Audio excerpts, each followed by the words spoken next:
कुछ सालों में हम ये देख रहे हैं कि जो हार्ट अटैक या दिल की बीमारियां सिर्फ बड़े लोगों में नहीं रह रही हैं और 30 से 50 साल की उम्र में भी आए दिन हम ये सुनते हैं कि कोई जिम में कोलैप्स कर गया, कोई नाचते हुए किसी की शादी में हो गया, कोई रामलीला में अचानक से प्रदर्शन करते समय गिर गया। ये हो क्या रहा है?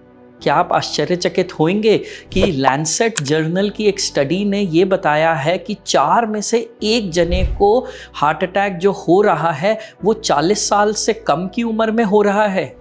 अब ये बड़ों की सिर्फ बीमारी नहीं रह गई है। नमस्कार दोस्तों, मेरा नाम डॉक्टर सलील मलिक है और मैं हेड ऑफ डिपार्टमेंट हूँ इमरजेंसी मेडिसिन का फेलिक्स हॉस्पिटल नोएडा में। आज हम एक गंभीर सिचुएशन के बारे में बात करेंगे जो है कि यंग उम्र में भी हार्ट अटैक होने की संभावना जो बढ़ती जा रही है। जो सबसे छोटा हार्ट अटैक के लिए स्टेंटिंग मैंने देखी है वो देखी है 24 साल की उम्र में। तो ये हो क्या रहा है? हमारी रिस्क फैक्टर्स बढ़ रहे हैं और जो इंडियन सब कॉन्टिनेंट है पूरी विश्व में एक एपिसेंटर बन रहा है क्रोनिक डिजीजेस का, जो बहुत हाई लेवल पे रिस्क फैक्टर बन रहे हैं हार्ट अटैक के लिए। वहीं पे ही हमारी लाइफस्टाइल चेंज और सेडेंट्री लाइफस्टाइल सबसे मुख्य कारण बन रहा है हार्ट अटैक के रिस्क को बढ़ने का।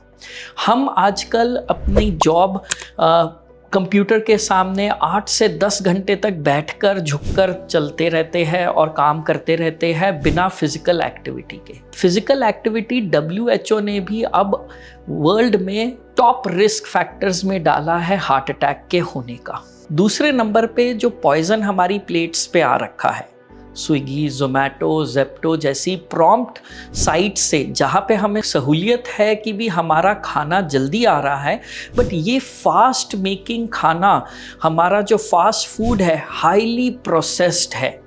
It is filled with trans fat, high amount of salt and sugar. जो ट्रेडिशनल हमारा खाना था जिसमें सहूलियत से जब वो बनता था उसमें फाइबर कंटेंट ज़्यादा रहता था, तो हम वो चीज़ अब धीरे धीरे खो दे रहे हैं। तीसरे नंबर पे है स्ट्रेस।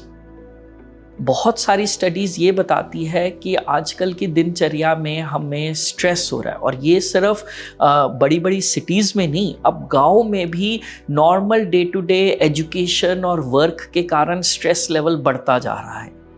इससे हमारे शरीर में एक हार्मोन जिसका नाम कॉर्टिसोल है वो बढ़ जाता है, जो हमारे ब्लड प्रेशर और शुगर के वैल्यूज़ को बहुत ही हैपहैज़र्ड कर देता है और ये लगभग 30 गुना ज़्यादा बढ़ा देता है हार्ट अटैक होने का।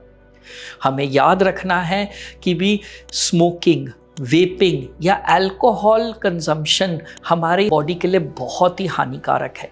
ये हमारी सारी बॉडीज़ की जो आंतड़ियाँ हैं उन्हें जमा देता है, ब्लॉक कर देता है। चौथे नंबर पे जो हमारे साइलेंट किलर्स हैं, हमारी क्रोनिक डिजीज़ेस जो हाइपरटेंशन, डायबिटीज़, लिपिड ज़्यादा हो जाना, हमें हमारी आँखों के परे हो रही है। हम रेगुलर हेल्थ चेकअप्स नहीं करा पा रहे हैं। हर एक इंसान को साल में एक बार अपना हेल्थ चेकअप कराना चाहिए, ख़ास तौर से जिनकी फैमिली में उनके बड़े बूढ़े बुज़ुर्ग लोगों में शुगर या बीपी की दिक्कत है, जो स्मोकिंग की हिस्ट्री रख रखी है, जिनको अल्कोहल की एडिक्शन रह रखी है, उन लोगों को अपना हेल्थ चेकअप ज़रूर करवाना चाहिए हर साल। एक फाइनल मैसेज, आजकल की भाग दौड़ की दुनिया में हम यंग लोगों को भी सतर्क रहना चाहिए। Health is always one. एक ही शरीर मिला है, एक ही लाइफ मिली है, हमें उसको कायम रखना है, अपने लिए ही नहीं, अपने चाहने वालों के लिए। अपने हेल्थ चेकअप्स पे ध्यान रखें, हेल्दी लाइफस्टाइल पे ध्यान रखें, एक्सरसाइज करें और जो अल्कोहल, स्मोकिंग, निकोटिन के सेवन है उसे हम अपनी ज़िंदगी से कम करते हुए बिल्कुल ही बाहर निकालें। धन्यवाद। हेल्थ से जुड़ी ऐसी कई और जानकारी के लिए फेलिक्स हॉस्पिटल के YouTube चैनल को सब्सक्राइब करें और अपने सवाल कमेंट बॉक्स के जरिए हम तक पहुंचाएं और डॉक्टर की अपॉइंटमेंट के लिए दिए गए नंबर 9810455953 पर संपर्क करें।